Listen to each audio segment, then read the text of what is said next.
ఉద్యోగం కోసం చూస్తున్నారా? ఓం శక్తి ప్రైవేట్ లిమిటెడ్ కంపెనీలో మార్కెటింగ్ జాబ్స్ 20,000 నుంచి 30,000 వరకు జీతం ఉంటుంది. సంప్రదించండి.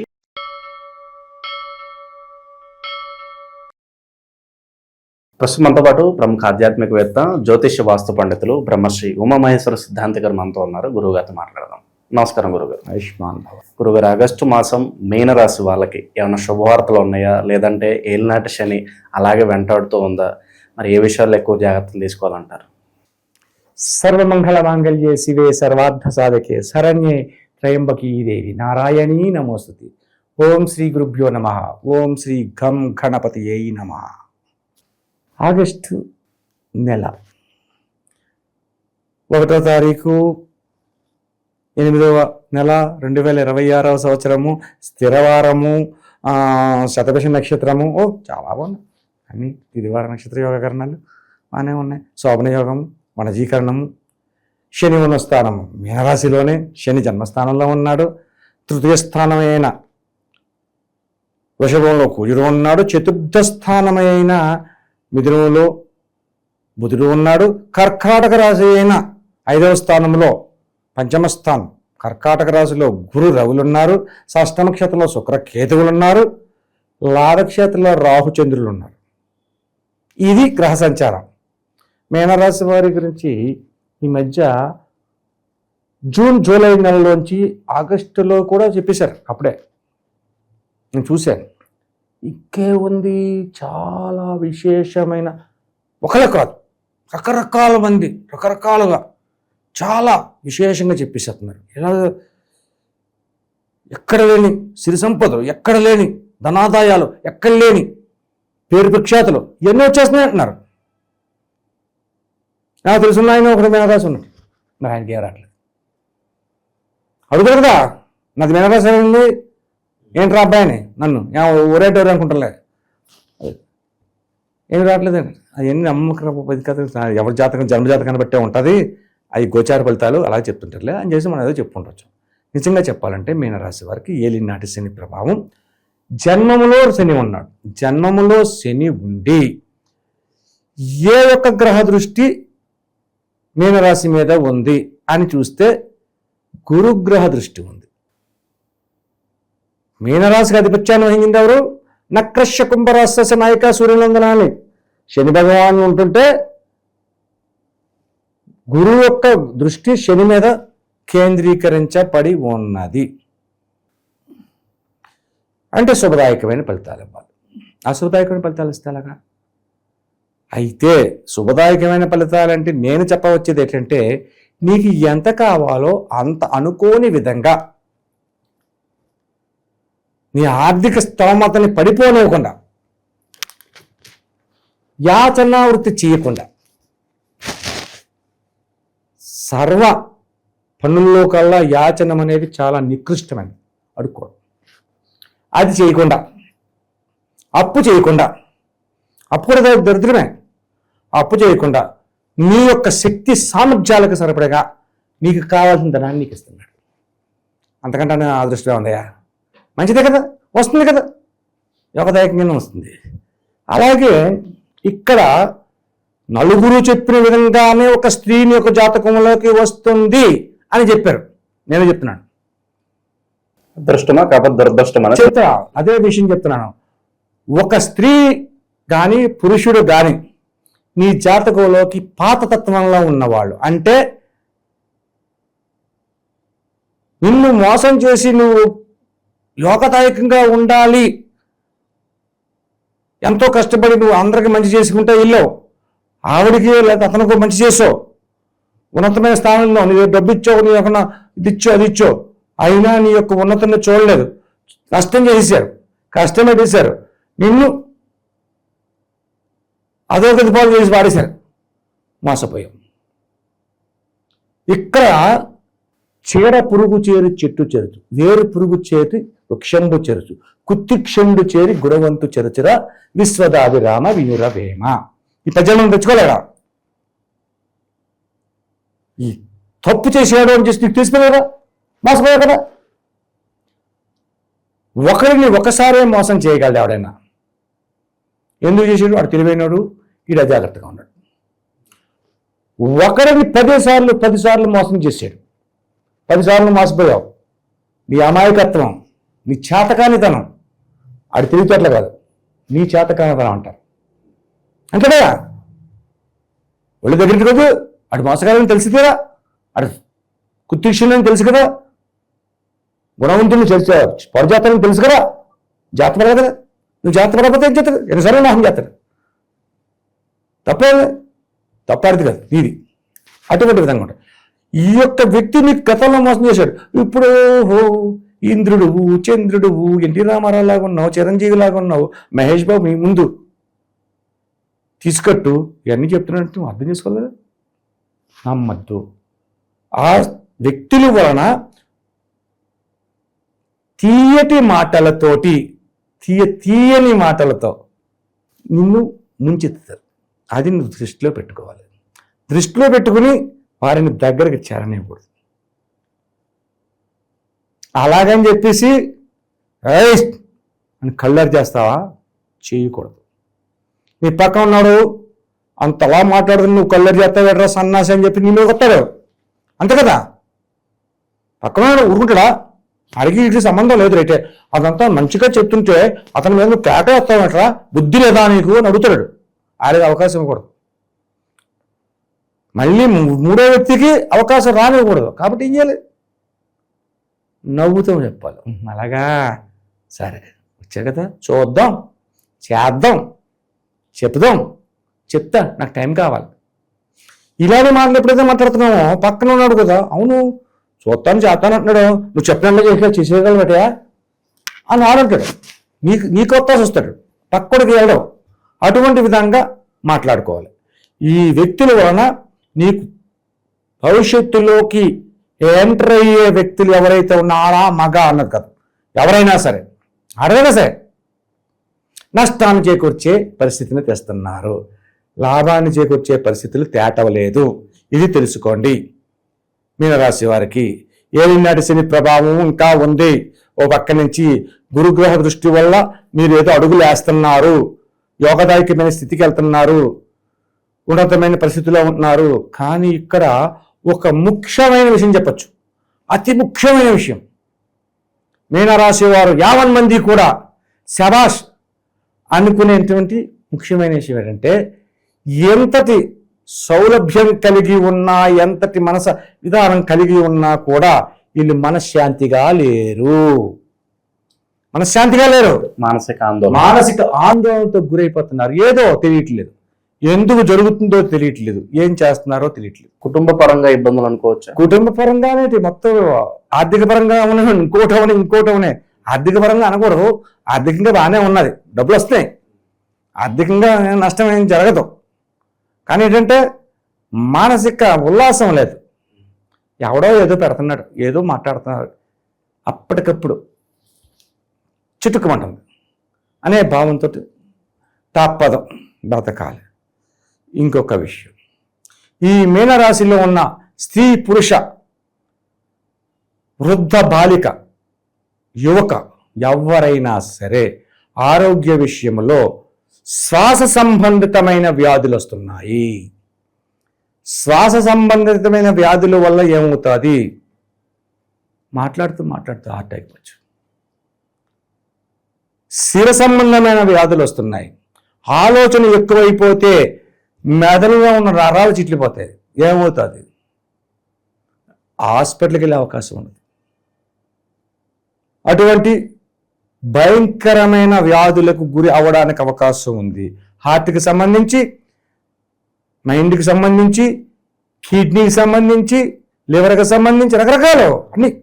ఇక నేను చెబుతున్న పాటలన్నీ చిన్నే కాదు, మెయిన్ అటువంటి వాటికి ఉన్నది. ఎందుకు ఇలా జరుగుతున్నది అంటే గ్రహ విధానాల్ని, అనుసరతత్వాన్ని బట్టి జరుగుతుంది. అంతా బాగానే ఉంది, డబ్బులు వస్తున్నాయి, అంతా బాగానే ఉన్నాయి, కళ్ళు తిరుగుతున్నాయి, డబ్బులు వస్తున్నాయి కదా, శ్రద్ధ పడతలేదు. మానసిక ఉల్లాసాన్ని కోల్పోయా కదా, మనసు బాగాలేదు, నువ్వేం చెప్తావు? ఏదైనా చెప్తావు. ఏం చేస్తావు అని అడగద్దు, ఏమైనా చేస్తాడు, పిచ్చి పిచ్చిగా ప్రవర్తిస్తాడు.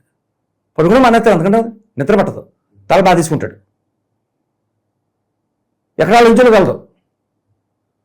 కాబట్టి అనారోగ్యం రావడానికి కారణం ఇల్లు అయిపోతారు. అటువంటి విధానంలో జాగరూకతను తీసుకోవాల్సిన పరిస్థితి ఉంటుంది. అది ఏ రకంగా తీసుకోవాలి, ఏం చేయాలి, అది రేణి మనం చెప్పుకుందాం. ఇంకేం కావాలి ఇందులో? నిరుద్యోగులకు ఏమైనా శుభవార్త ఉందంటారా? శుభవార్త ఉంది. నిరుద్యోగంగా ఉన్న మీనరాశి వారు ఈ యొక్క మాసంలోని కోతులకు నివేదన చెయ్యండి. అరటి పళ్ళు పెట్టండి, మీకు కనపడింది. బెల్లం పెట్టండి. బెల్లం పెట్టమన్నాను కదని చెప్పి నల్లగా ఉన్న బెల్లం పెట్టకూడదు, తెల్లగా ఉన్న బెల్లం పెట్టాలి. ఇలా చేస్తే నిరుద్యోగంలో ఉన్న వారికి ఎక్కువగా 21 రోజులోనే ఉద్యోగాన్ని సంపాదించే అవకాశం మీనరాశి వారికి ఉంది. కోతులకి బెల్లము, అరటిపళ్ళు, ఏదో ఒకటి తిండి ఇలా పెడితే యోగదాయకంగా వెంటనే ఉద్యోగాన్ని పొందుతారు. ఆస్తి తగాదాలు కావచ్చు, పోలీస్ స్టేషన్ వ్యవహారాలు, ఇలాంటివన్నీ ఈ చిక్కుముడులు తొలగిపోవడానికి ఎంత సమయం పడుతుంది? ఇక్కడ మీనరాశి వారికి ఆస్తి తగాదాలు చిక్కుముడులు ఉన్నాయని చెప్పేసి ఎవరన్నారు? రేరుగా ఉంటాయి. ఎక్కువ మందికి ఉండవు, చాలా తక్కువ మందికి ఉంటాయి ఆస్తి తగాదాలు అనేది. అయితే ఏంటంటే మీనరాశి వాళ్ళు ఎప్పుడూ కూడా తెలివైన వారు, మేధాశక్తి సంపన్నతలు. దేవగురుడైన గురువే, దేవతలకు గురువైన వాడే గురుడు. ఎంత శక్తి సంపన్నుడు? శుక్రాచార్యుడైతే దైత్యగురుడు, ఈయన దేవగురువు బృహస్పతి. అంతటి గురుతత్వంలో ఉన్న వాళ్ళ అసంతృప్తంగా అజ్ఞాతంగా ఉంటాడా? తెలివితేటలుగా కాకుండా ముఖంగా కొట్టాడు. ఎక్కడెక్కడ జాగ్రత్త పడతానే ఉంటాడు. మనకి ₹1,00,000 వస్తున్నాయి, ₹1,00,000లోని 10,000 రూపాయలు వీడికి ఇవ్వాలి, 2,000 ఆడికి ఇవ్వాలి అని లెక్కలేసుకుంటాడు. చేతగానే ఉంటాడు. ఓహో పొలం కొంటున్నాము, మన అన్నయ్య గారికి ఇంత ఇవ్వాలి, మన తమ్ముడికి ఎంత ఇవ్వాలి, ఎందుకు వచ్చింది ఎంత కూడా ఎప్పుడు సరిపోతుంటాయి. అదే మీరు తీసుకున్నారు, నేను తీసుకుంటున్నాను, ఎప్పుడూ ఉంటాయి. గొడవలు పడేంత అవకాశం ఉండదు. కానీ రేరుగా కొంతమందికి ఉంటాయి. రేరుగా కొంతమందికి కోర్టు వ్యవహారంలో ఈ యొక్క మాసంలో వీళ్ళకి ఏ విధమంటే నష్టము జరగదు. కోర్టుకంటూ వెళ్ళి ఉంటే నష్టం జరగదు. నష్టం జరగకూడదు, ఉండాలి. దానికి తగ్గ రెమెడీ ఉంటుంది. ఆ రెమెడీని మనం చెప్పుకుందాం తర్వాత. సో ఓవరాల్ గా చూసుకున్నట్లయితే ఇక్కడ మానసిక ఆందోళన ఎక్కువగా ఉంది. అలాగే ఏ పని చేసినా సాటిస్ఫాక్షన్ లేకపోవటం, మనకి ఎంత వచ్చినా ఎంత సంపాదించినా సాటిస్ఫాక్షన్ లేకపోతే ఇంక మన లైఫ్ వేస్ట్ ఒక రకంగా. మరి శని ప్రభావం కూడా పక్కన బాధపడుతుంది. మనసు ప్రశాంతంగా ఉండడానికి, శని ప్రభావం కాస్త తగ్గడానికి మంచి పరిహారాలు తెలియజేయండి. కాస్త తగ్గలేదు, మొత్తంగా తగ్గించుదాం. కాస్త తగ్గించుకుంటే ఎలా కుదురుతుంది? కాస్త తగ్గించుకున్న ఉన్నతికి కూడా వస్తారు కదా శని భగవానుడిని. సంపూర్ణంగా చేసుకోవడానికి తగ్గ ఏర్పాట్లు చేద్దాం. ఏం చెయ్యాలి? ఈ యొక్క ఈశ్వరతత్వాన్ని మీనరాశి వారు తీసుకోవాలి. నిత్యము శివనామస్మరణ చేసుకోండి. సాధ్యమైనంత వరకు ఓం నమ శివాయ, ఓం నమ శివాయ, ఓం నమ శివాయ అని 10 సార్లు అన్న తర్వాత ఓం శ్రీమాత్రే నమః, ఓం శ్రీమాత్రే నమః అని ఇలా చేసుకోండి. వచ్చితే మృత్యుంజయ మహామంత్రాన్ని చదువుకోండి. అలాగా ప్రతిరోజు చేయండి. ప్రతిరోజు కూడా ఈ యొక్క మీనరాశి వారు ప్రత్యేకంగా శని ప్రభావంతో ఉండి, ఏలినాటి శని ప్రభావంతో ఉండి మనశ్శాంతి లేకుండా ఉన్నది కాబట్టి ప్రతిరోజు ఉదయమే బ్రహ్మీ సమయంలో, అంటే సూర్యోదయం కాకుండా నిద్ర లేవాలి. 3 గంటల నుంచి 3:30 నుంచి 5 గంటల లోపల నిద్ర మెలకు వస్తే ఏమవుద్దని చెప్పి ఒకసారి నువ్వు ప్రశ్న వేసావు, దానికి జవాబు చెప్పాను. కానీ ఇక్కడ మళ్ళీ అదే ప్రశ్నకి జవాబుగా చెప్పినట్టుగానే చెబుతున్నానంటే, బ్రహ్మీ ముహూర్తంలో సూర్యోదయం కాకుండా నిద్ర లేచి స్థానపానాదులను చేసుకుని శుభ్రంగా మీ పక్కన ఉన్న శివాలయానికి ఇందు కలడందు లేడని సందేహంబు వలదు చక్రి ఎందెందు వెతికిన అందందు కలడు సర్వంతర్యామి యతండు. కాబట్టి ఏ గురువునైనా శివలింగం ఉంది, శివుడు లేని స్థలము లేదు. కాబట్టి మీ శివాలయానికి వెళ్ళండి. వెళుతూ ఓ పాల ప్యాకెట్ ఎట్టుకెళ్ళు. నాకు 5-6 ప్రశ్నలు చేసి నమస్కరించుకుని ఓం నమ శివాయ, ఓం నమ శివాయ, ఓం నమ శివాయ, శివ శివ శంకర మహాదేవాయ, దేవదేవాయ మహాదేవాయ, రుద్రాయ మహంకాయ అని అనుకుంటే లోపలికి వెళ్ళి ఆ పాల ప్యాకెట్ ఆ పంతులు గారి చేతిలో పెట్టు, ఆయన చింపితే అందరూ పోస్తాడు. నమస్కారం చేసుకో, నమస్కారం చేసుకుని లంపలేసుకో, స్వామి నా ప్రధానం క్షమించు అని. నువ్వు ఇంకే కోరిక కొరకక్కలేదు. దేవుడి దగ్గరికి వెళ్ళి నాకు ఇది కావాలి అది కావాలి, ఇది ఇయ్యి అది ఇయ్యి, ఇదొద్దు అదొద్దు, నువ్వేం చెప్పక్కర్లేదు. నీకు ఏది ఇవ్వాలో ఏది ఇవ్వకూడదో ఎప్పుడు ఎలా చేయాలో అదే చేస్తాడు భగవంతుడు. ఈత రాక భయక్రోధమన్మయ్య మాము పాశ్రత బాహవో జ్ఞాన తపస పూతా మధ్వో మాగత అన్నారు. కాబట్టి నీకు ఎప్పుడు ఎదిగి వల్ల తెలిసిరాబాయి నేను ఇస్తాను, నువ్వు ఎక్క అది నన్ను మతం ఇచ్చేస్తాడేటి. మనసులో ఉండాలి, మనసులో ఉంటే ఎత్తాడు ఎదటైనా ఎవడైనా. నీకేది ఇవ్వాలో భగవంతుడు అన్నీ తెలుసు కదా, నీకు ఇస్తాడు. నువ్వు నమస్కారం చేసుకొచ్చి ఆ మంత్రం ప్రతిరోజు వెళ్ళు. ఈ యొక్క శ్రావణ మాసం ప్రతిరోజు వెళ్ళు. ఈ రోజు పాలు పట్టుకెళ్ళు, రేపు పెరుగు ప్యాకెట్ పట్టుకెళ్ళు, ఈ ఎల్లుండి ఒక తేనె చేసా పట్టుకెళ్ళు, ఆ తర్వాత ఒక చందనం డబ్బా పట్టుకెళ్ళు, ఇంకో రోజు ఈ ఊరి ప్యాకెట్ పట్టుకెళ్ళు, ఇంకో రోజు ఒక గ్లాసు చెరుకు రసం పట్టుకెళ్ళు, ఇంకో రోజు ఒక ఆవు నెయ్యి ప్యాకెట్ పట్టుకెళ్ళి. ఇలాగా నీకు తోచింది. ఒకరోజు ద్రాక్ష పళ్ళ రసం పట్టుకెళ్ళి జ్యూస్ చేసి నీకు తోచింది ఏదో ఒకటి ఇచ్చాయంలో నమస్కారం చేసుకో. నీ దిన కార్యక్రమాన్ని ఈ విధంగా ప్రతిరోజు నీకు తోచినాక ఏదైతే అది తీసుకెళ్ళి స్వామివారికి చేసి నీ యొక్క వినయపూర్వక నమస్కారాన్ని ఆయనకి అందించి, ఏ కోరిక కోరలేదు, నువ్వు కోరిక అవసరం లేదు, స్వార్థపరుడు అవుతావు.